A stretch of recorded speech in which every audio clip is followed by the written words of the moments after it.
L'homme a acquis au cours de l'évolution un système immunitaire dont la finalité est de le protéger contre les agressions, qu'elles soient bactériennes, parasitaires ou virales. Eh bien, c'est ce même système immunitaire qui va s'opposer à la prise de l'allogreffe. L'allogreffe est porteuse d'antigènes qui sont reconnus comme non-soi et qui déclenchent donc la mise en place des réactions immunitaires qui vont aboutir au rejet de greffe. Cependant, à l'orée du XXIe siècle, des milliers de malades en France vivent normalement avec un greffon parfaitement fonctionnel. Il y a cette fabuleuse histoire de l'acceptation du greffon par le receveur est liée pour une large part à la compréhension de tous les mécanismes qui conduisent au rejet d'allogreffe, mais aussi au développement de molécules capables d'inhiber ces réactions immunologiques. Voici, racontées en images, les principales étapes de ce succès.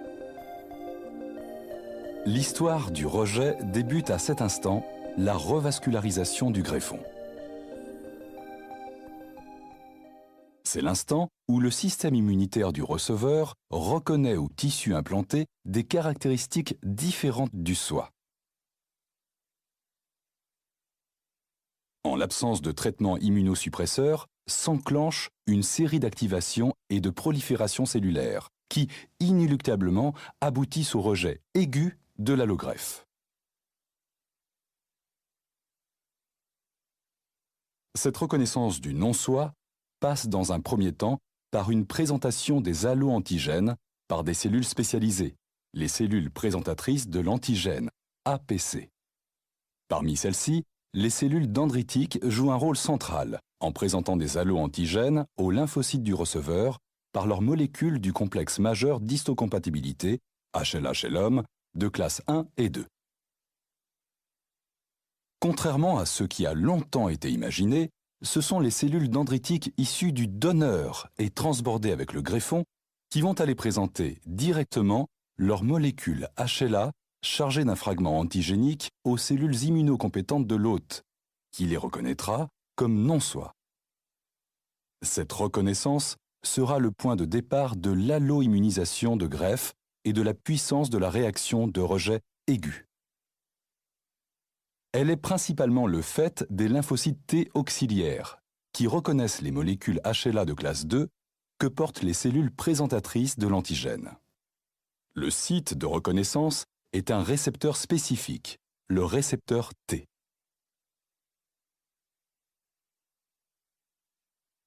La reconnaissance par un lymphocyte T auxiliaire d'un antigène du non-soi induit son activation, puis sa prolifération monoclonale.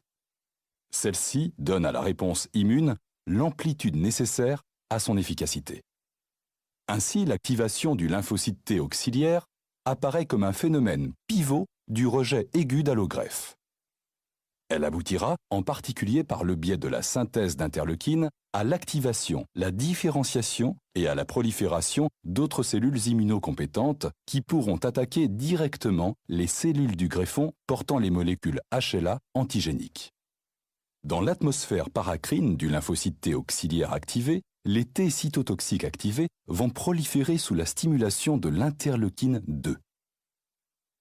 Il s'agit de T cytotoxiques déjà recrutés par leur rencontre avec un antigène du greffon et exprimant dès lors le récepteur de haute affinité de l'interleukine 2. L'amplification de la prolifération lymphocytaire B est, elle, sous la dépendance des interleukines 4, 5 et 6. Cette prolifération est associée à une différenciation en plasmocytes, cellules spécialisées dans la production et la synthèse d'anticorps. Une fois activées, ces populations lymphocytaires retournent dans le greffon où elles trouvent les motifs antigéniques pour lesquels elles ont été recrutées. Comprendre leur mécanisme d'action suppose d'avoir décrit les phénomènes intracellulaires qui sous-tendent activation et prolifération. L'activation du lymphocyte T auxiliaire, phénomène central du rejet, est l'aboutissement d'une cascade de signaux.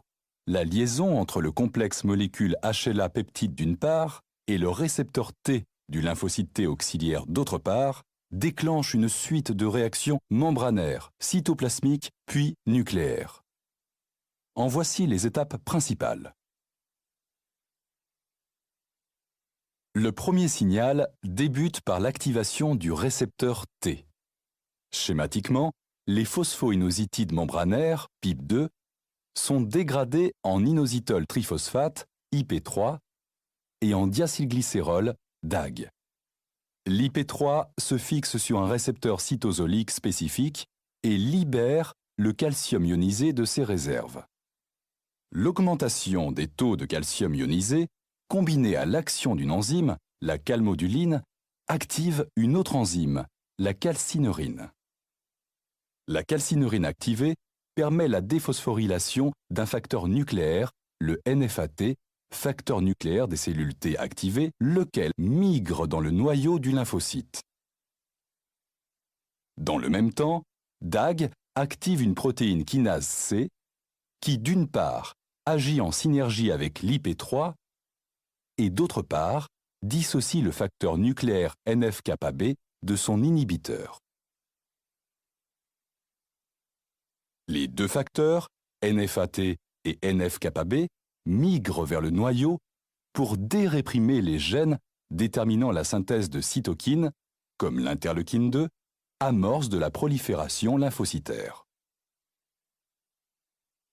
NFAT et NF-κB induisent en même temps le passage de la cellule de la phase G0, c'est-à-dire de l'état quiescent, à la phase G1, début de la préparation à la mitose et à la prolifération.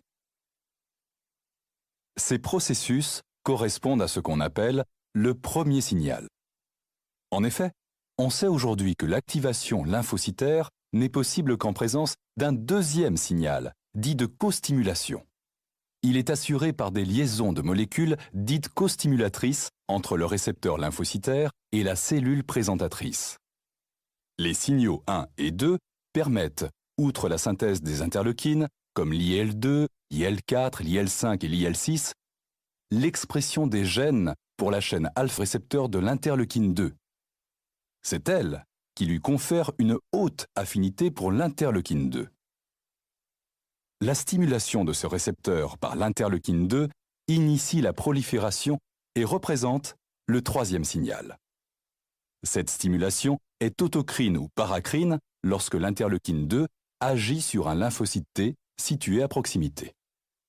La fixation de l'interleukine 2 sur son récepteur entraîne une nouvelle cascade de phosphorylation qui aboutit à l'activation d'une kinase dénommée mTOR, Mammalian Target of Rapamycin. L'activation de mTOR permet la traduction des ARN messagers codant pour les protéines de progression du cycle cellulaire et autorise ainsi le passage de la cellule de la phase G1 à la phase S, celle de la réplication de l'ADN, puis son entrée en mitose. Celle-ci nécessitera une duplication de l'ADN et une synthèse d'acide nucléique à partir de bases puriques ou pyrimidiques. C'est sur ces différentes étapes qu'agissent 4 grandes classes de médicaments immunosuppresseurs.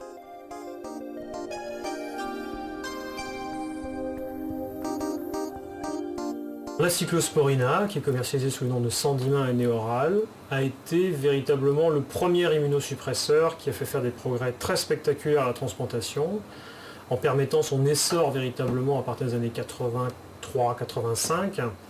Et il s'agit là clairement d'un inhibiteur du premier signal.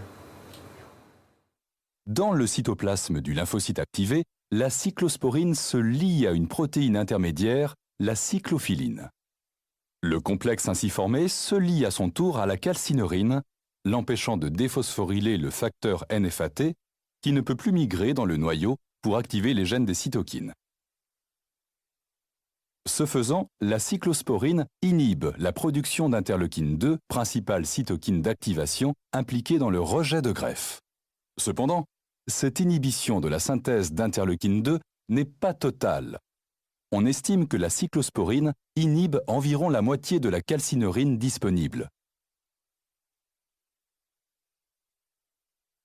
Il s'agit d'un effet ambivalent qui est négatif en ce sens qu'il ne permet pas de prévenir 100% des rejets, mais avantageux en ce sens qu'il ne déprime pas totalement l'immunité du patient et donc l'expose moins à des risques d'infection opportuniste, par exemple.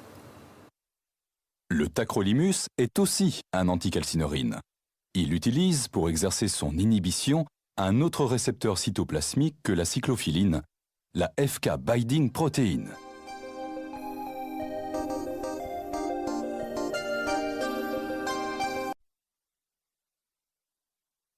Le récepteur membranaire à l'interleukine 2 constitue une cible de choix pour bloquer la réponse immune, puisqu'en son absence, la prolifération cellulaire, bras armé de la réaction de rejet, ne peut prendre place. Comme nous l'avons vu, ce récepteur du lymphocyte activé comporte une chaîne alpha ou CD25 indispensable à sa fonction. Les anticorps anti-CD25, en se fixant sur cette chaîne, inhibent le troisième signal passant par ce récepteur.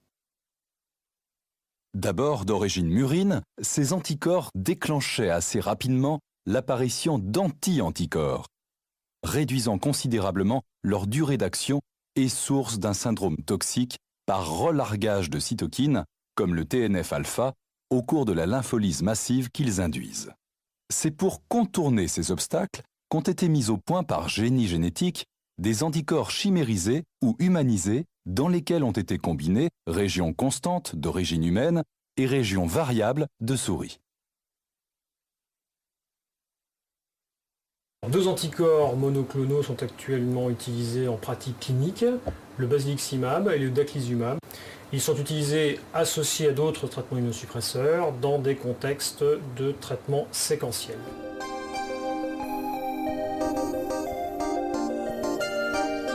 Une autre façon de bloquer la prolifération lymphocytaire est d'agir sur la réplication de l'ADN permettant la mitose cellulaire. Ainsi, se justifie l'utilisation des antipurines ou antimétabolites. Le premier utilisé a été l'azatioprine, prodrogue de la 6-mercaptopurine, capable, en s'incorporant dans les copies d'ADN, de créer des cassures chromosomiques incompatibles avec la poursuite de la prolifération cellulaire. L'azatioprine, qui n'a pas de spécificité anti-lymphocytaire, mais qui agit en bloquant la prolifération des cellules, de façon donc non spécifique. Et ce médicament présente certains effets secondaires, au premier rang desquels un effet leucopéniant, mais qui est dose dépendant et régressif. Le deuxième antimétabolite dont nous disposons est l'acide mycophénolique, qui lui est plus spécifiquement dirigé contre prolifération du lymphocyte et qui tire cette particularité du fait que le lymphocyte n'a pas de voie d'échappement de la synthèse des bases puriques. En effet, dans les autres cellules, la synthèse des purines résulte non seulement de la voie des novos, contrôlée par l'inosine monophosphate déshydrogénase, IMPDH, mais aussi d'une voie dite de sauvetage qui en est indépendante. L'acide mycophénolique est un inhibiteur de l'IMP déshydrogénase. Il bloque la transformation de l'inosine monophosphate en guanine monophosphate et par là la seule source possible de guanine, nécessaire en grande quantité aux lymphocytes engagés dans le cycle de la prolifération. Aujourd'hui, l'acide mycophénolique est administré sous forme d'une prodrogue.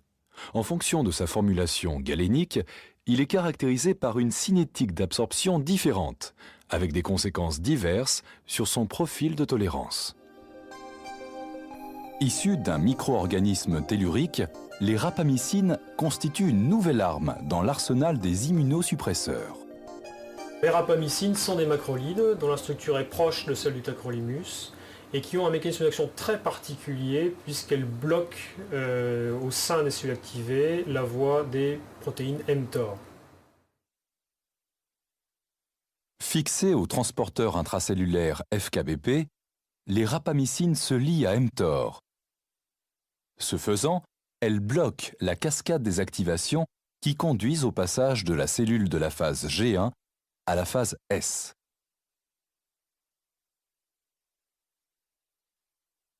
Les rapamycines exercent leur action au niveau des lymphocytes activés et des macrophages ainsi que des fibres musculaires lisses.